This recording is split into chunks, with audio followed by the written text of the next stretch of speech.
You know that feeling, right? You know the word, you know exactly what it means, but when you say it out loud, something just doesn't sound right. Well, a lot of the time, that little off feeling comes down to just one thing: the vowel. So let's dive right in, because today we're going to tackle some of the trickiest but most important vowel sounds in American English. Getting these right will make your speech so much clearer and really boost your confidence.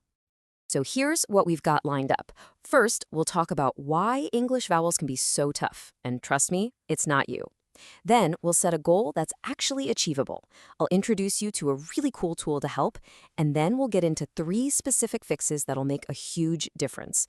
And to wrap it all up, you'll get a simple practice plan to make sure all this new stuff, well, sticks. Okay, first things first. If you've ever gotten frustrated trying to pronounce English words, I want you to know you are definitely not alone. The problem isn't you, it's not your ear or your ability. The problem is literally baked right into the English spelling system itself. And this right here gets to the absolute heart of the problem. Just take a look at the letter O. We've got to, so, on, and work. 4 super common, simple words, right? But that one letter, O, makes 4 totally different sounds. So it begs the question, if you can't trust the spelling to tell you how to say a word, what can you trust? I mean, think about it. The English alphabet gives us just 5 letters for vowels: A, E, I, O, U. That's it. That is our entire toolkit, at least on paper. But, and here's the big catch, in spoken American English, we have about 15 different vowel sounds. That's what this is all about, this huge mismatch. We've got 5 little letters trying to do the work of 15 sounds. I mean, no wonder it's confusing, right? This is why we have to stop trying to read the sound from the letters and start actually hearing it. Okay, so with all that in mind, what are we actually trying to do here? This is so important. A lot of people think the goal is to completely lose their accent. But you know what? Let's reframe that. The real goal, the one that's actually achievable and way more powerful, is just clear communication. I absolutely love this quote from the linguist Peter Leda-Fagode. It says, "An accent is always what the other person has." It's such a great reminder that literally everyone has an accent. It's just a natural part of who we are, a part of our story. So, let's be clear. Our goal is not to erase your accent. Not at all. It's to make sure that when you speak, your ideas come across exactly the way you want them to. It's all about communicating effectively and feeling totally confident when you do it.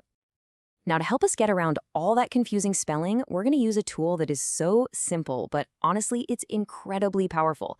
It's a way to connect the sounds you hear with something you can actually see and remember. And the best part, you don't have to memorize a single one of those complicated phonetic symbols. And here it is, the Color Vowel Chart. The idea is super simple. Every single vowel sound in English gets its own color and a little key phrase. So instead of trying to talk about some weird symbol, we can just say green tea. Or instead of another one, we just say silver pin. It's a much more visual and honestly intuitive way to think about and remember these sounds. Okay, let's put this new tool to work right now. We are going to focus on 3 specific pairs of vowels that are, let's be honest, really challenging for a lot of learners.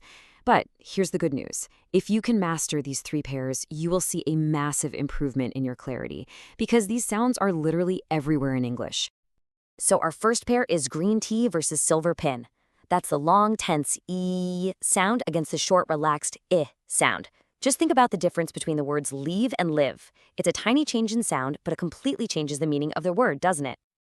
All right, let's actually feel the difference in our mouths. For green tea, make the sound E. Feel that? The sides of your tongue are tense, they're kind of pushed up against your back teeth. E. Now, for silver pin, just relax everything, let your jaw drop just a tiny bit and say I. It's a much softer, quicker sound. Let's try it. E. I. See? Okay, you ready to try it in a sentence? Say this with me. I can't fit my feet in those shoes. Can you feel that contrast? You've got the quick, relaxed silver sound in fit, and then the long, tense green sound in feet. Fit, feet. Awesome. All right, next up, we have a real classic mix-up. This is the difference between the vowel in bed and bad. In our color system, that's red dress versus black cat. Versus a. Again, think about it. A bed you sleep in versus having a bad day. A tiny sound change, a huge difference in meaning. And the secret to this one? It is all about your jaw. For the red dress sound, your mouth is just kind of comfortably open. But for the black cat sound, you have to really open up and drop your jaw. See how much bigger and more open that is? Let's try them back to back.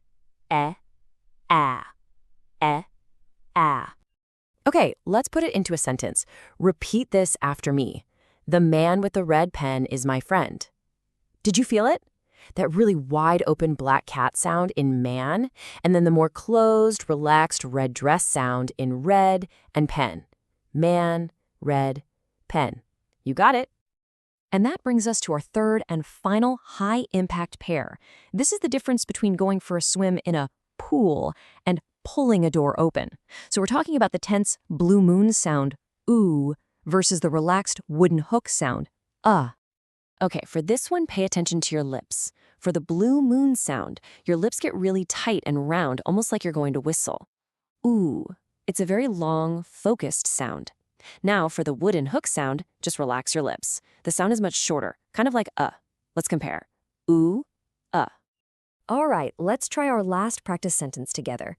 You should look at that full moon. Did you notice those relaxed wooden sounds in should and look? And then that really tense, focused blue sound in moon?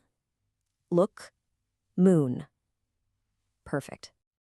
That was fantastic work. Seriously, you now know what these 3 crucial vowel pairs feel like in your mouth. But, of course, just knowing it isn't quite enough. The real key now is to turn all of this into a habit. And this really captures the right mindset. You have to think of pronunciation practice like going to the gym for your mouth. It's not about studying a book. It's physical training. You're literally building muscle memory. And just like the gym, a little bit of practice every day is way, way more effective than one giant, exhausting session once a week. So here's a super simple 3-step routine you can start today. First, just start listening. When you're watching a show or talking to someone and you hear a word like meeting, just think to yourself, hey, that's a green tea word. Second, spend just a couple of minutes each day practicing those pairs we worked on. Fit/feet, bed/bad, pull/pool. And third, take one of those words you practiced and try to use it in your own sentence. That's how you really make it yours. We have covered a lot today, from why this is all so tricky to exactly how you can fix it. But now it's your turn to start. So I have a question for you. Which one of those vowel colors are you going to practice first? Which pair felt the most challenging for you? Green versus silver, red versus black, or blue versus wooden? Just pick one. Focus on that one this week.